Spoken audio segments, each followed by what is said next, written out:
get Romans chapter 10 as your skiza tune on your phone, dial star 811 star 962 hash.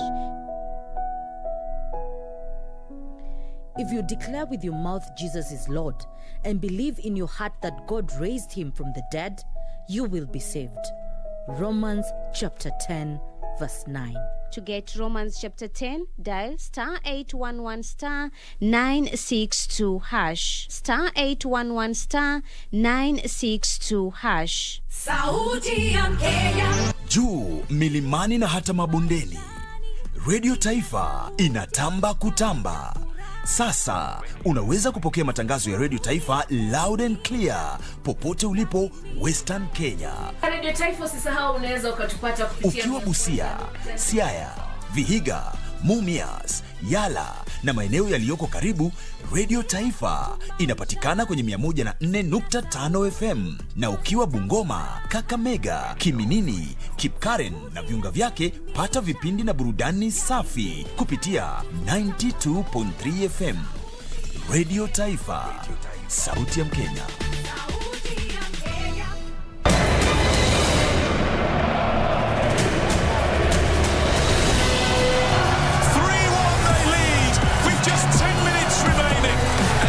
Just too easy. Red chipped across for Edward Levin! And that wraps things up for Blackburn. Here is Hurlo and Demirovic! And Freiburg have now surely sealed their passage.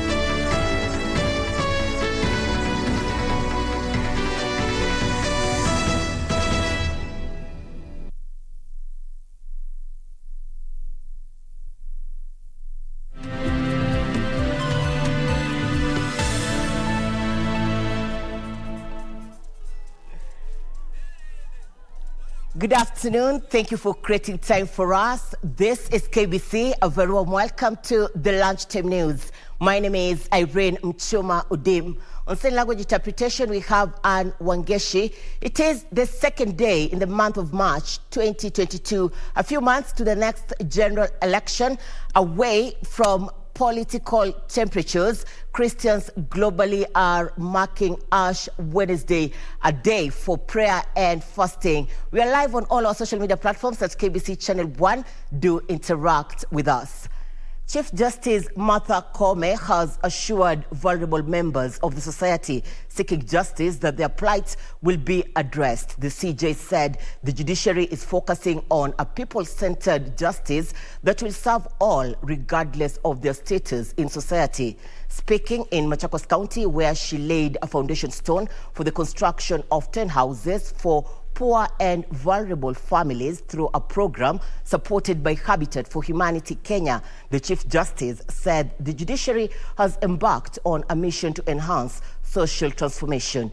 Habitat for Humanity Kenya is marking 40 years of operation in Kenya and intends to transform the livelihoods of low-income families by building 40 houses for 40 families in the counties of Laikipia, Machakos, and Tana River.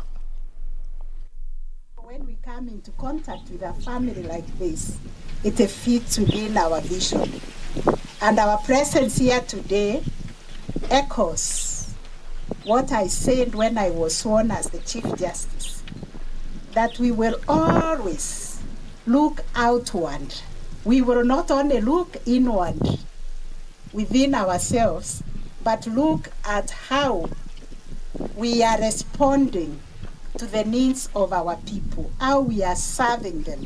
All of you here have made our task lighter, looking ahead to the next year as we construct many houses throughout this country, not just Machakos County, but in other counties as well.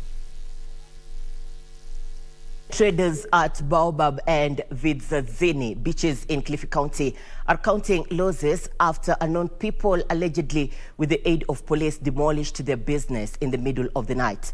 The traders, who are now calling on relevant authorities to come to their aid and help them back on foot, suspect a neighbor who they say has been complaining of fish smell for a while. Peaceful demonstration. Moses Charo, a fisherman at Baobab Beach, says the demolition cost their business massive losses. He says there are no clients visiting the beach since there are no structures. Bandari hii imekuwa na mzozo. Angalia hivi, ni vitu ambavyo vinazozaniwa na watu kibinafsi. Sentiments shared by Margarine Atieno, who worked as a cashier at a beach club which was also demolished. Friday tulikuwa hapa tukafanya kazi vizuri mpaka kitu saa 6. Tulitoka hapa kitu saa 6 usiku on Friday. Tukaenda nyumbani. The next morning mimi naje najua anaja kazini, kufika hapa najapata kila kitu imevunjwa. The traders and fishermen, who also lost their tools of trade, are now calling on the county government and the national government to intervene to allow them go back to business. The area MCA, Gilbert Peru, is now calling on police to investigate the demolition, which he termed illegal as no vacate notice had been issued to the traders. Bomoaji huu haukuwa na notice ya aina yoyote. Polisi walikuwa wanasema hawajui ni nani aliyesababisha mabomoaji haya. For Lunchtime News, I'm Zainab Said. Now, Kenya is joining the world in marking Ash Wednesday, a special day for prayer and fasting for the Christian community. And we're now crossing live at the Holy Family Basilica, where my colleague Nancy Okware has been there since the early morning hours. And let's listen in to the event taking place there. A steadfast spirit within me, do not cast me away from your presence. Take not, Holy Spirit, from me. Response.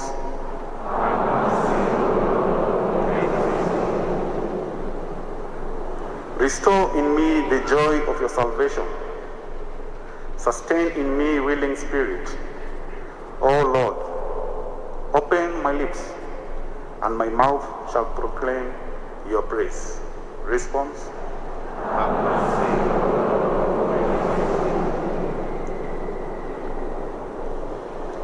The second reading. A reading from the letter of St. Paul to the Corinthians. Brethren, we are ambassadors of Christ, God making his appeal through us. We beg you on behalf of Christ to be reconciled to God.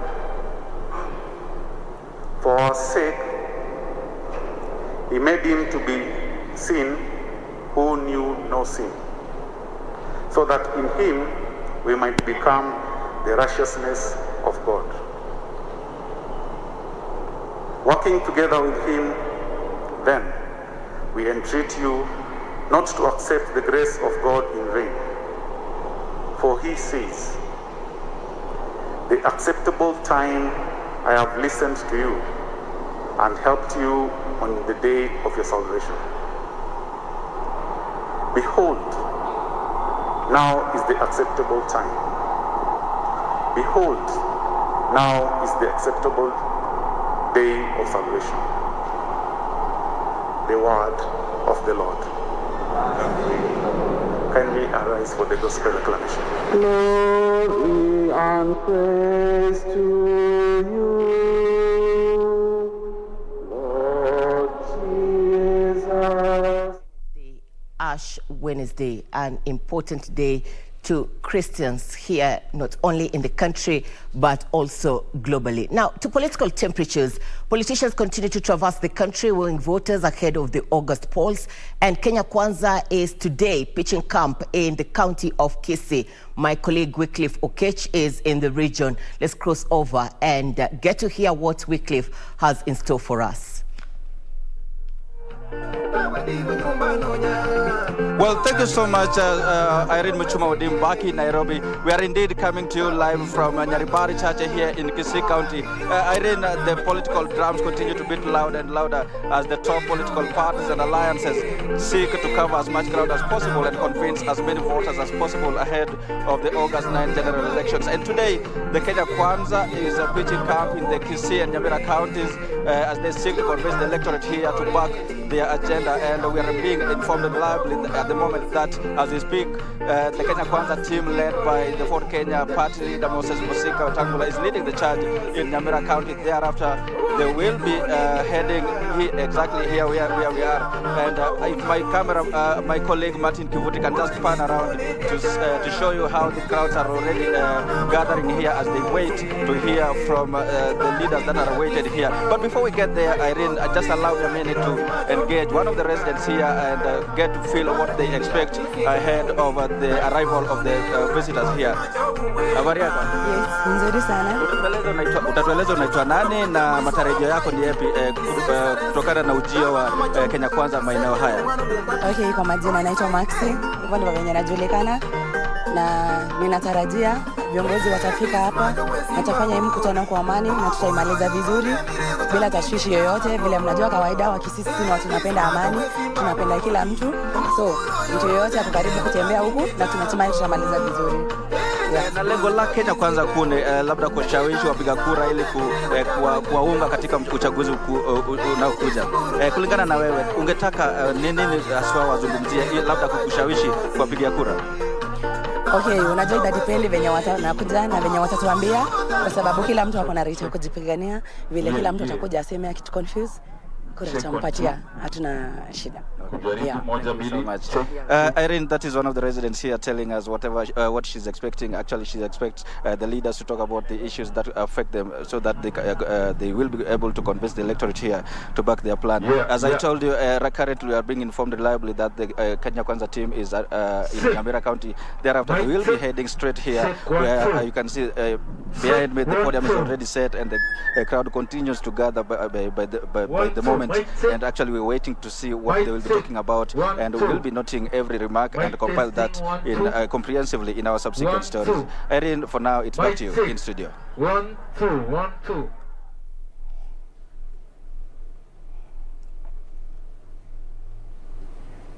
Thank you, Okech. Good to have you. Wycliffe Okech is with Kenya Kwanza in the county of Kisii, and we have Timothy Kipnusu in Nakuru County with Azimio La Umoja Brigade. Now, we move to other matters before we get back to Timothy Kipnusu in the county of Nakuru. Stakeholders in the media sector have launched the 2022 Kenya presidential debate ahead of the August polls. Media Owners Association, Media Council of Kenya, the Kenya Editors Guild will collaborate with political parties to hold the debate, which is geared towards helping Kenyans make an informed choice in the August polls. It is less than 6 months to the August general elections, with politicians traversing different parts of the country to woo the electorate. The choice of who among them will represent Kenyans is left for voters to decide. In efforts to help Kenyans make that crucial decision, the Media Owners Association, Media Council of Kenya, and the Kenya Editors Guild have launched the 2022 presidential and deputy presidential debates to be held in the month of July. Kenya is getting into a critical phase of a transitional election, with all eyes trained on the key contenders for the presidency, and by extension, their running mates. The media's place in leading the way in facilitating Kenyans to evaluate the presidential and deputy presidential candidates is most vital now than before. To help in steering the preparations for the debate, the media entities formed a secretariat to be chaired by Clifford Mashoka, currently head of external affairs and marketing at the Nation Media Group. A team of senior editors from across media houses have been established to provide stewardship of the content aspects, given how critical the debates are to ensure the public interest obligations are served. Kenya had its first televised presidential debate in 2013, which saw 8 presidential candidates engage each other and the Kenyan people on the future of the country. In 2017, the media collaborated to hold debates for both presidential candidates and their running mates to discuss priorities, public policy, and development aspects key to Kenyans. During these debates, the public gets to listen to the candidates and gauge what their priorities could be once they assume office.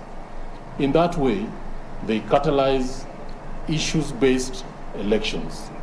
They provide an opportunity for candidates to debate and interact and engage.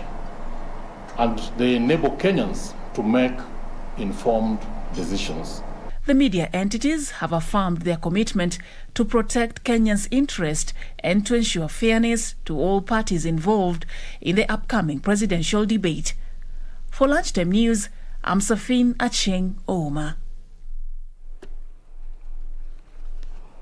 Timothy Kipnosu is on standby in the county of Nakuru as political temperatures continue to hit the country less than 6 months to the next general election. Azimio la Umoja is in the county of Nakuru. Kipnosu, good afternoon. What do you have for us this afternoon?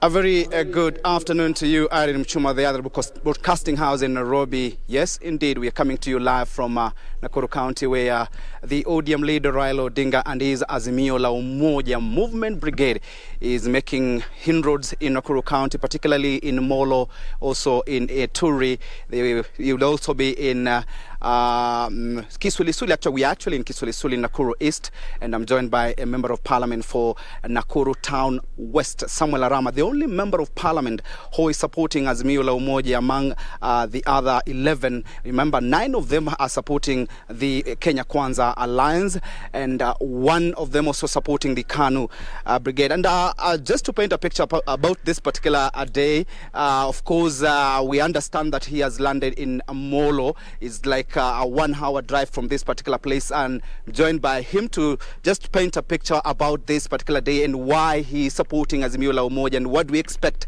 in the rallies for the inroads that Raila Odinga will be making in this particular county. Bearing in mind, this is one of the largest county having a highest number of registered voters, 949,000 registered voters based on the report from the Independent Electoral and Boundaries Commission.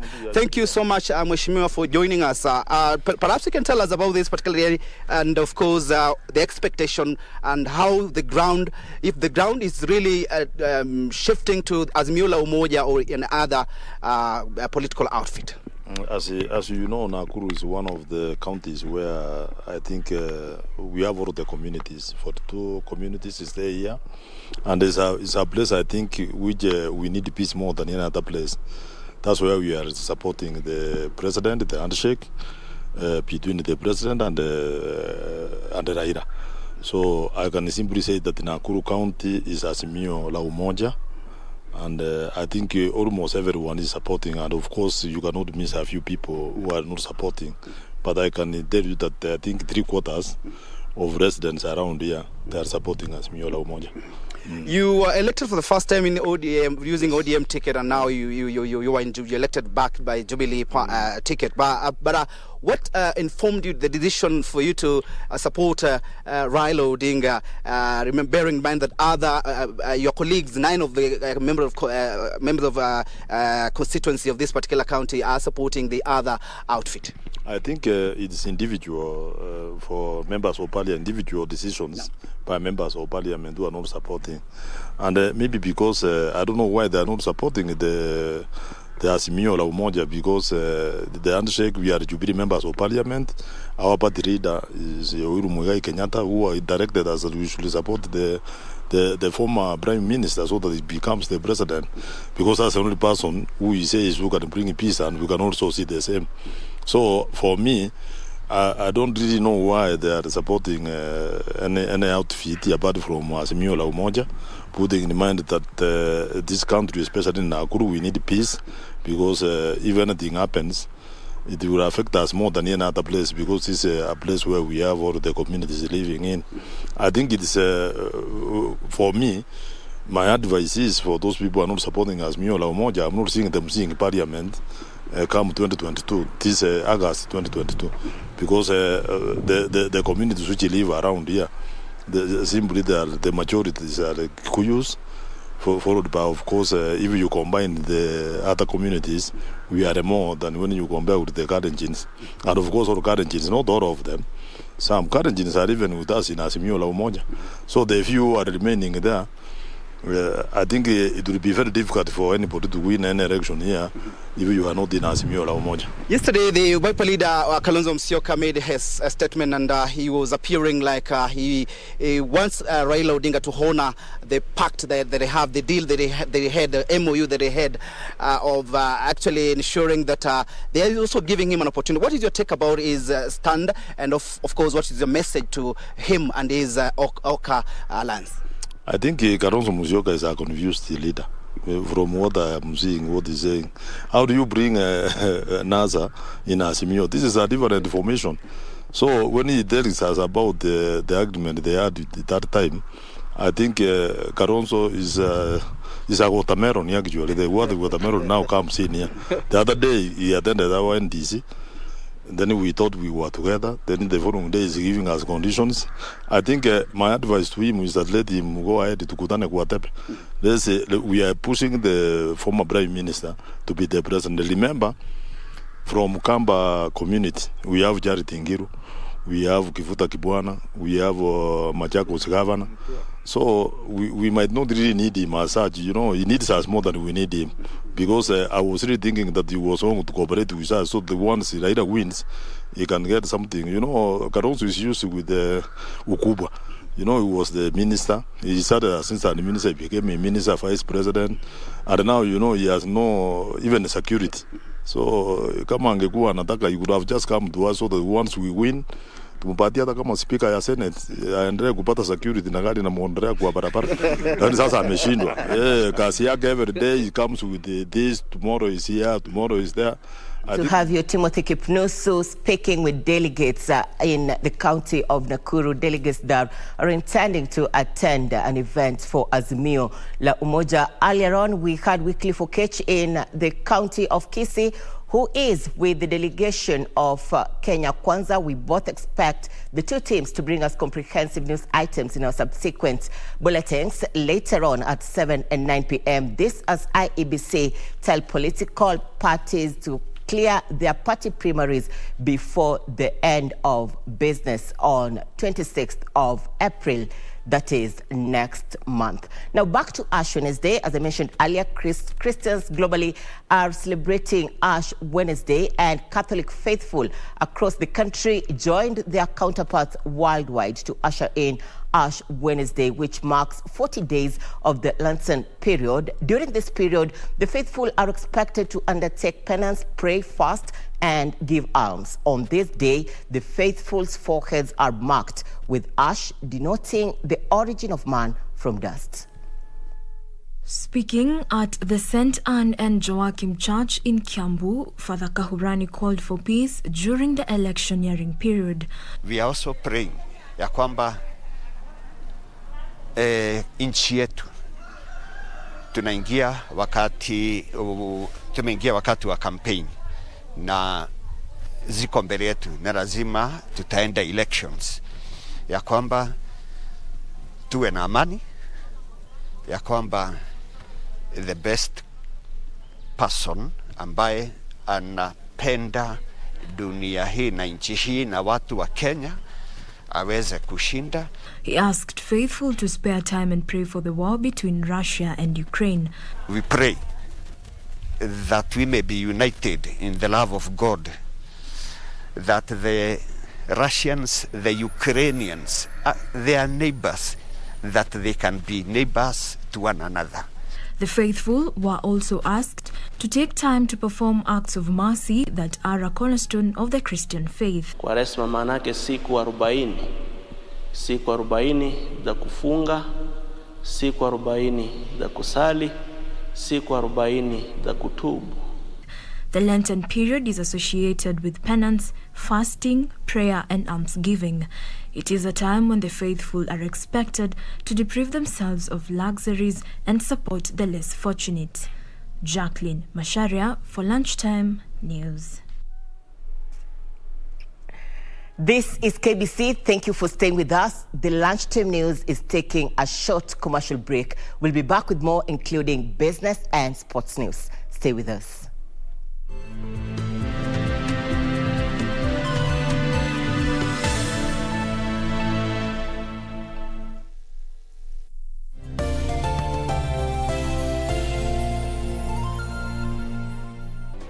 Do you have a news story to share with KBC? Get in touch swiftly on email news@kbc.co.ke or call 0723 892 654 or 0734 780 124.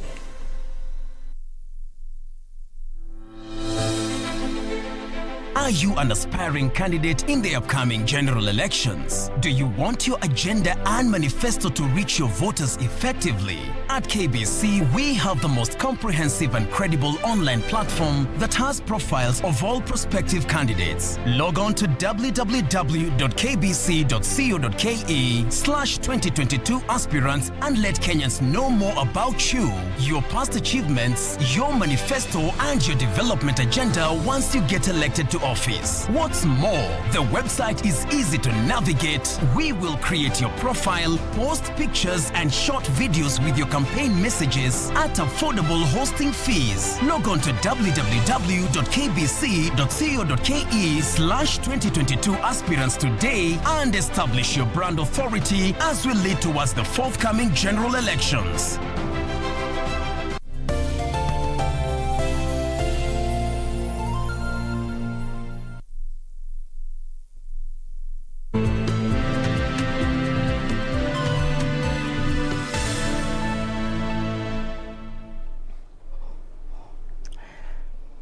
Thank you for staying with us. On political note, political aspirants vying various positions under UDA party in Kilifi County have maintained that the party is still intact despite the resignation of the party's national treasurer, Omengo Magara. Speaking during a delegates meeting in Kilifi town, the politicians said UDA under their presidential candidate, William Ruto, was a democratic party that offered level playing ground for all. Following the resignation by the UDA party national treasurer Omengo Magara, citing lack of democracy, a cross-section of politicians in Kilifi County under the UDA party now say the party was as intact as ever. Led by party's gubernatorial aspirant Ezekiel Mochogu, the politicians urged all the candidates to prepare for competitive nominations. Kama iko tapiti, chama iko imara. Kama iko chama ambayo iko demokrasia ya kutosha, ambayo inaonekana wazi ni chama cha UDA. Hakuna wowote ambaye amepewa tiketi.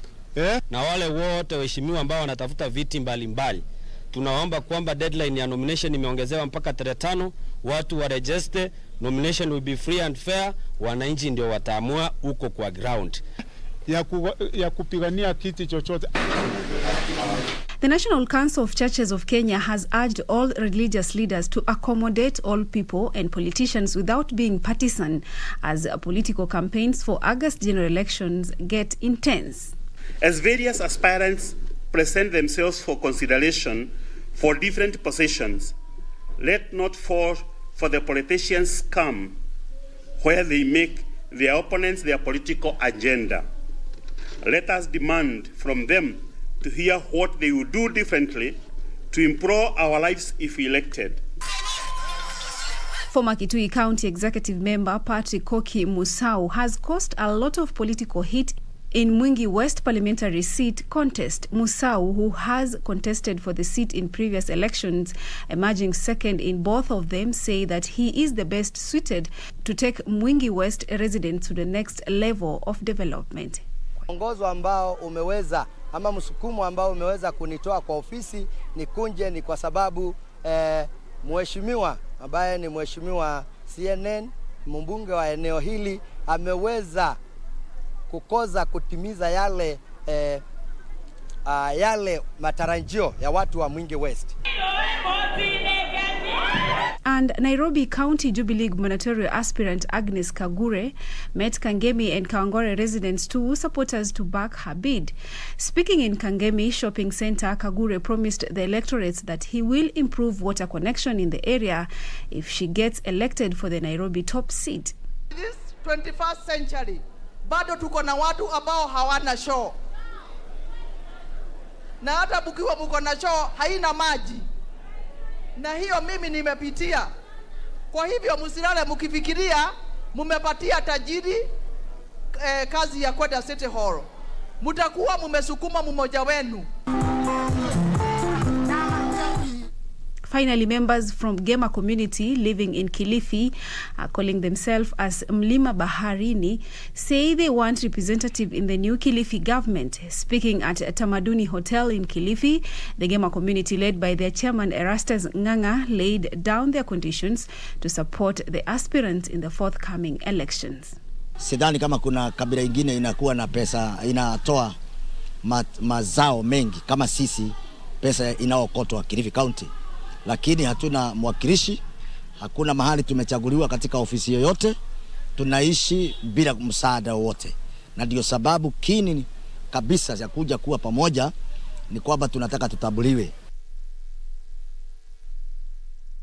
A section of Somali community herders living along the disputed Meru-Isiolo border have condemned the killing of at least 9 camels by armed bandits in Kandembene area, led by Isiolo Somali Community Grazing Committee Chairman Abikar Mohammed. The herders and elders from the Somali community called on the national government to move with speed and arrest those behind the shooting of 9 camels.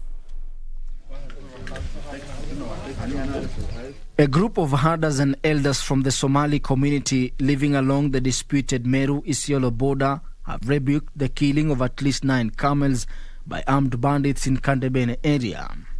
Kumelala mzoga wa ngamia ambaye wewe mwenyewe ukiona unasikitika. Hiyo ngamia ni uti wa mgongo wa economy ya Kenya. Zile ambaye risasi imepigwa kwa hiyo ngamia ni kama inaonyesha ile hasira hiyo watu walikuwa nayo. Sisi tunaiomba hivi, serikali kuu, county ya Meru County inanyanyasa kama sisi haswa jamii ya Somali, na tunapojaribu kuomba serikali tufuate hiyo nyayo hawakubali. Sisi wenyewe tukienda wa Meru wanapiga nduru kama ambao wameona wanyama wa msituni, na sisi ni wananchi wa Kenya, wanapiga nduru mpaka watu wanaitana kutoka mbali eti kwamba adui wameingia kwao. The incident, which occurred on Thursday last week, has angered the herders who now call for justice and speedy investigations into the matter. Serikali, DC ya Mudhara, OSBD ya Mudhara, wenye wako hiyo area yote, machief nini, wachukue hatua haraka, hiyo watu wawekwe kizimbani. Kwa sababu wanajulikana. Ile shamba hiyo kisa imetendeka, mwenyewe anajulikana. Mpaka hiyo mwenyewe atafutwe, aseme nani imeua hiyo ngamia uko na shamba yake. Na ni ngamia ya maziwa ambaye each value yake ni almost 200,000, ni livelihood ya jamii nzima ambaye my family yote walikuwa wanategemea. Hiyo serikali ya Meru County ilipe fidia kwa waadhiriwa ambaye wenye ngamia. Na tunaiomba serikali kuu, venye serikali ya county ya Meru inasaidiwa, hata sisi tusaidiwe hivyo hivyo. Just 2 weeks ago, the County Assembly of Meru passed a bill outlawing grazing activities by herders from other counties within the borders of Meru County. However, the herders argue that a section of Somali community members who live on property in Tigania East area that borders Isiolo have been disadvantaged by the new law. Sisi na jamii wa Meru tumekuwa majirani tangu zamani na tulikuwa naishi vizuri, hatukuwa na shida katikati yetu. Tangu county government imekuja ndio hii shida imekutoka. Wafugaji, sisi livelihood yetu inatokana na hiyo ngamia ambaye imeuawa. Kama jamii tunafanyiwa dhuluma kubwa, na hiyo dhuluma hatutakubali. Sisi ni jamii kama wengine, sisi ni raia kama wengine, tuko na haki. Huwezi jua sababu ya kuonyeshwa mimi wakati huu msimu hii kidogo wa kura, Meru ni adui yako, ama Meru anaonyeshwa huyu ni adui yako, ambaye is not true. Na sisi ndo tutaendelea kuishi pamoja. hawa wakipata kura yao wanaondoka wanaenda. Miaka 5 wajaonekana. Ben Chumba, Lunchtime News. More than 60 inmates at the Kingongo Maximum Prison have graduated with a certificate in mindset, education and theology courtesy of the Korean-based International Youth Fellowship IYF. The 65 are among 378 inmates from 22 correctional facilities in the country who graduated virtually after completing the one-year course which was offered through Mahanaim Bible College. The course is intended to enable the inmates improve their mental well-being.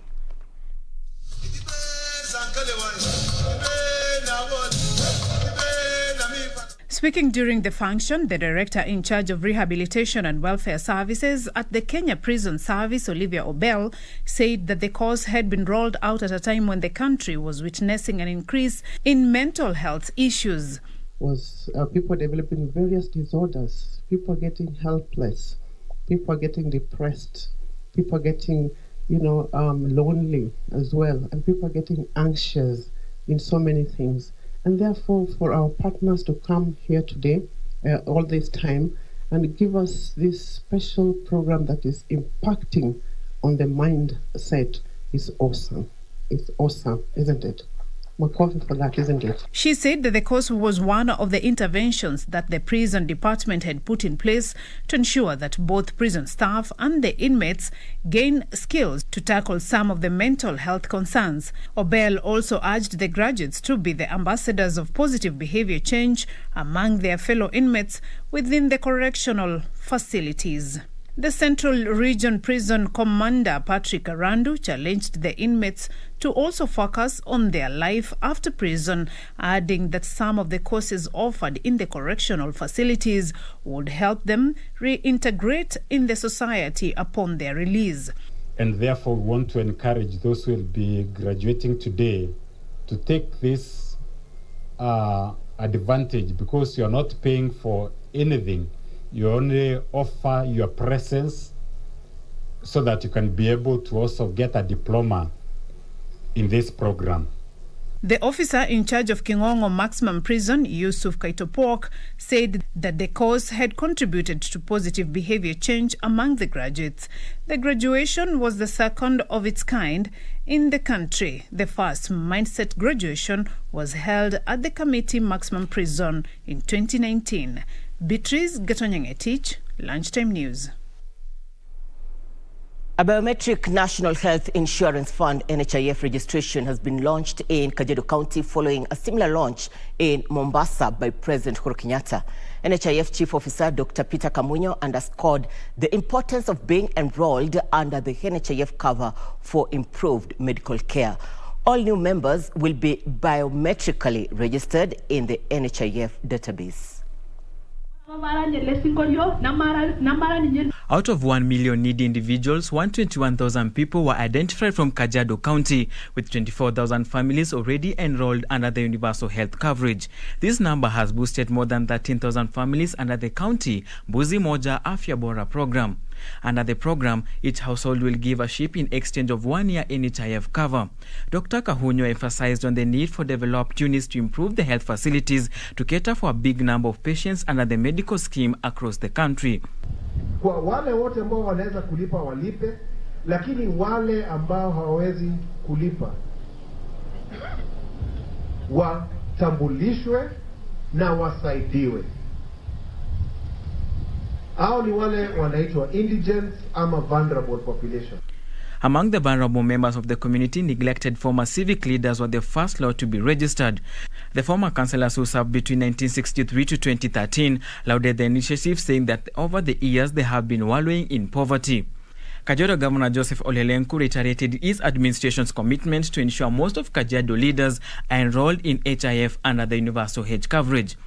Under the biometric, once an HIF member data has been captured, one will not be required to produce an HIF card in a medical facility to procure services.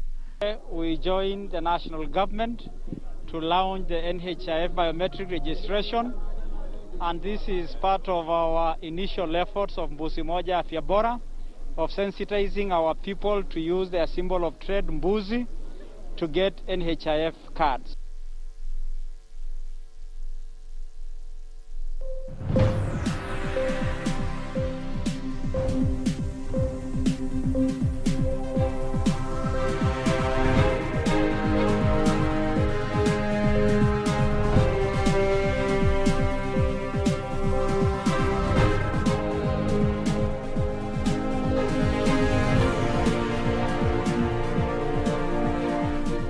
This is KBC. Thank you for staying with us. Time for business news. China's central bank said Tuesday that it pumped cash into the money market in February to meet the liquidity demand from financial institutions. A total of $47.6 billion was injected into the market via the medium-term lending facility, MLF, last month to maintain liquidity in the banking system at a reasonably sufficient level, according to the People's Bank of China. More details in our global news roundup. The MLF tool was introduced in 2014 to help commercial and policy banks maintain liquidity by allowing them to borrow from the central bank using securities as collateral. Another 2.71 billion yuan was lent to financial institutions in February through the standing lending facility to meet their provisional liquidity demand, the PBOC said. The funds will mature in 1 year at an interest rate of 2.85%. Total outstanding MLF loans reached 4.85 trillion yuan as of the end of February. Elsewhere, ExxonMobil has said it will exit a multi-billion-dollar joint venture with the Russian state-owned company Rosneft.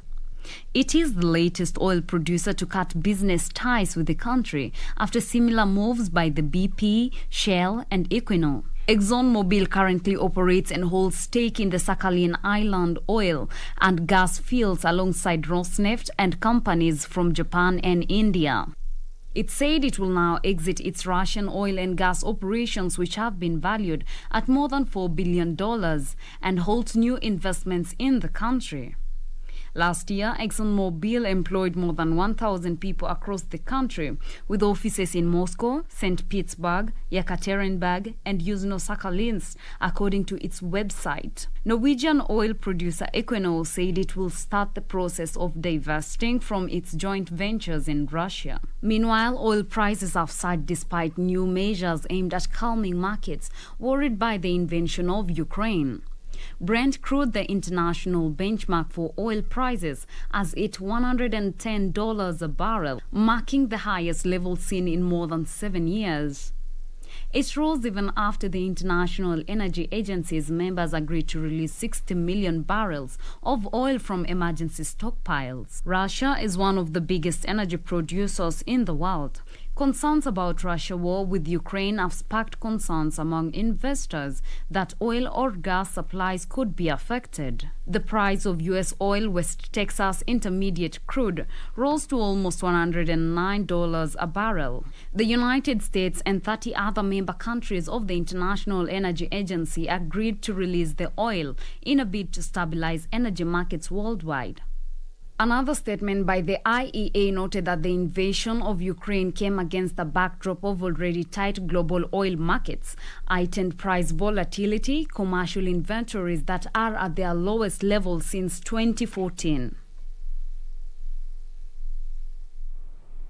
The government of Zambia, in partnership with the European Union and the Common Market for Eastern and Southern Africa, has launched a €6.8 million project that is set to upgrade Zambia's border post. The project aims at improving intra-regional trade flows of goods, persons and services. Here now are the details on this and much more across Africa. Zambia's border posts focuses on interventions identified as key to improving the trade and trade facilitation profile of the country. So far, considerable progress has been made in capacity building and sensitization at the 3 border posts, namely Mwami, Chirundu and Nakonde. This project will assist to improve import and export procedures, transit requirements, customs, and reducing time spent at the border. Also, it is to weed out incentives that contribute to corrupt practices, in turn enhancing revenue collection and improving business competitiveness in Zambia.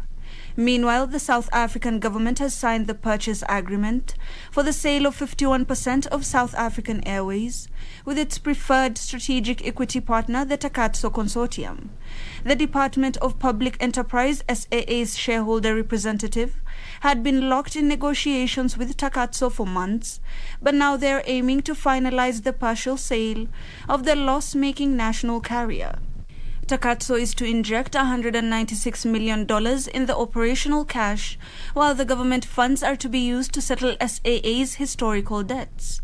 Although the government has signed the purchase, they are to pump another $119.3 million into SAA this year and next year, despite the carrier continuing to rack up losses since resuming operations.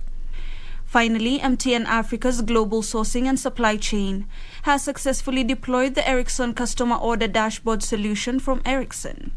The solution has yielded increased business efficiencies through end-to-end visibility of MTN orders delivery process and providing a digitized supply chain system, which is key to the company's digital transformation journey and rapid adoption of Industry 4.0 practices. Digital transformation will ensure that MTN enjoys maximum value through deploying tools that aid system visualization and optimization and, as a result, improve business efficiencies. An electric train from Cape to Cairo, a complex web of highways linking the four corners of Africa, and open borders are some of the proposals being floated to deepen African integration. The African Union says opening the African market has the potential to add $3.4 trillion in wealth to the African economy. Channel One's Hibak Said has been attending the ongoing Africa Infrastructure Conference in the county of Nairobi and brings us the following highlights. The African Continental Free Trade Agreement is a major trade pact by the African Union that seeks to establish the world's largest free trade area by creating a borderless continent for more than 1.3 billion people across 54 African countries. The agreement plans to deepen the economic integration of Africa by creating a single market for goods and services in the African continent. However, this pact was supposed to be effected in July 2021, has faced teething policy and infrastructural problems due to the complex nature of member states.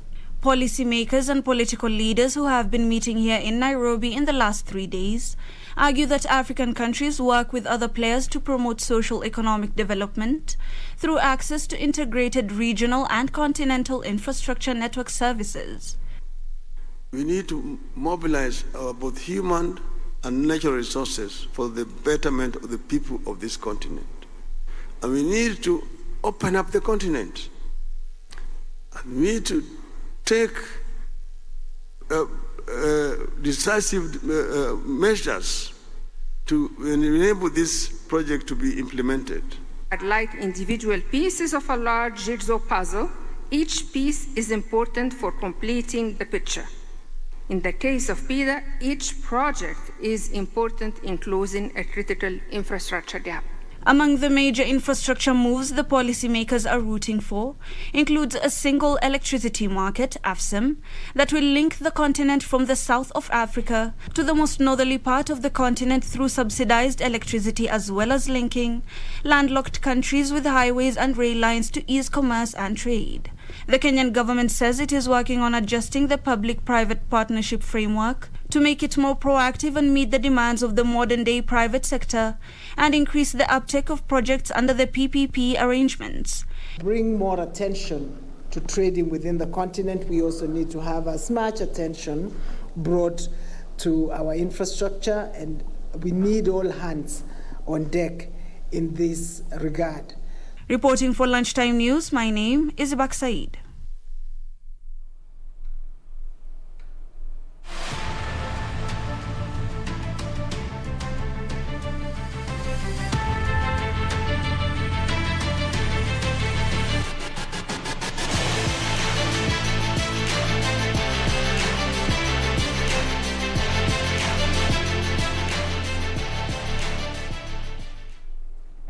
All right, thank you for staying with us. Time for us to get to the fields. The Njinji Murigi football tournament has entered the last 16th stage as the battle for the 100,000 shillings cash prize for the winners continue at the Kamunyu Football Stadium. A total of 85 teams began the tournament last month, but it's down to 16 teams that are fighting for the 2 slots in the final to be held at the end of this month. The tournament was organized with the aim of developing the talents in Gatundu South and also as a means to eradicate drug abuse among young people in the area. Second and third place finishers will also pocket cash awards.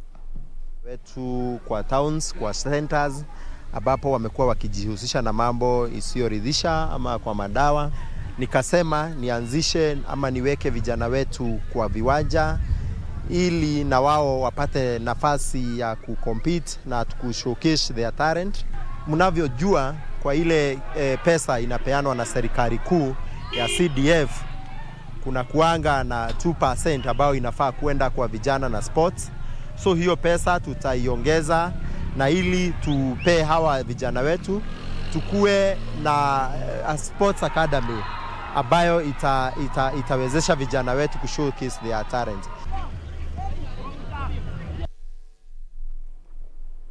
Bunyore Starlets head coach Zakaria Amahanga will be eyeing victory when they take on Vihiga Queens this Sunday in their FKF Premier League derby at the Mumia Sports Complex.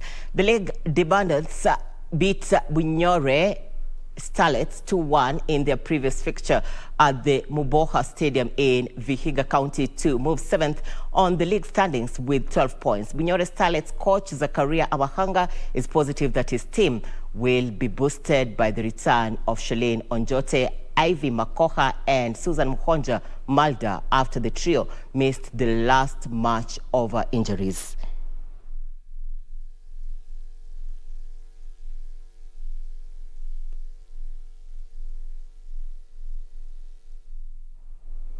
Tottenham Hotspur has been eliminated from the FA Cup after losing 1-0 to Middlesbrough in the 5th round match last night. Meanwhile, Leicester City earned a 2-0 win at Burnley to give them their first English Premier League win this year. Tottenham Hotspur were knocked out of the FA Cup after losing 1-0 to Middlesbrough. Teenage substitute Josh Coburn scored the winner in extra time for the Championship side, securing a 1-win victory.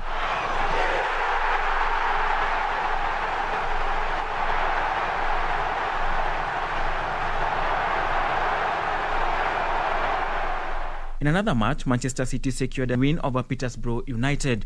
Riyad Mahrez put the Premier League leaders ahead with the first attempt on target before Jack Grealish sealed City's place in the quarter-finals. Tonight, Chelsea will host Luton Town. West Ham visits Southampton as Liverpool clash with Norwich City.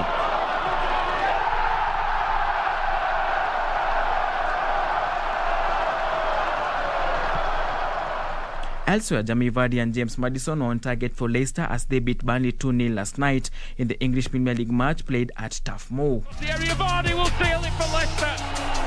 A return that he dreamt of after an injury.